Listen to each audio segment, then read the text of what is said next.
11th physics public எக்ஸாமுக்கான most important problems தான் இந்த ஷார்ட்ஸ் டிஸ்கஸ் பண்ணுறோம். ஸோ இந்த ஷார்ட்ஸை மறக்காம லைக் பண்ணிவிட்டு உங்கள் ஃப்ரெண்ட்ஸ் எல்லாருக்கும் ஷேர் பண்ணுங்கள். ஆனால் பிடிஎஃப் வேணும் description first comment Telegram channel link இருக்குது, மறக்காம கிளிக் பண்ணி ஜாயின் பண்ணிக்கோங்க.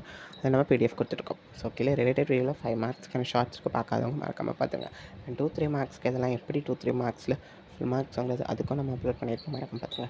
ஸோ 12th ஃபிசிக்ஸ் போன வருஷம் பார்த்தீங்கன்னா நமக்கு 9 ப்ராப்ளம்ஸ் புக்கிங்ஸ் 9 ப்ராப்ளம்ஸ் கேட்டிருக்காங்க. இந்த வாட்டி 11th ஃபிசிக்ஸில் அப்படி கேட்க வாய்ப்பு இருக்கா? சான்சஸ் 90% இருக்கா. கொஷின் பேர் டஃப்பாக வேறு 90% இருக்குது. ஸோ அதனால் நீங்கள் நம்ம கொடுக்குற கொஷின்ஸ் எல்லாத்தையும் படிச்சுருங்க அண்ட் ப்ராப்ளம்ஸை சால்வ் பண்ணி பாருங்கள். அப்படி ப்ராப்ளம் சால்வ் பண்ணி பார்க்க முடியலைன்னா ஃபார்முலாஸ், ஸோ கிவன் எழுதி ஃபார்முலாவை அப்ளை பண்ணி ஆன்சர் கொண்டு வர மாதிரி. ஸோ அதை மட்டும் பார்த்துக்கோங்க. லாஸ்ட்டில் யூனிட் மோஸ்ட் இம்பார்ட்டன்ட். யூனிட்க்கு 1/2 மார்க் இருக்குது. வாங்க ஷார்ட்ஸ்குள்ளே போகலாம். ஸோ அதை பார்த்தீங்கன்னா நான் கொடுத்துருக்கேன், ஸ்க்ரீன்ஷாட் எடுத்துக்கோங்க. Description first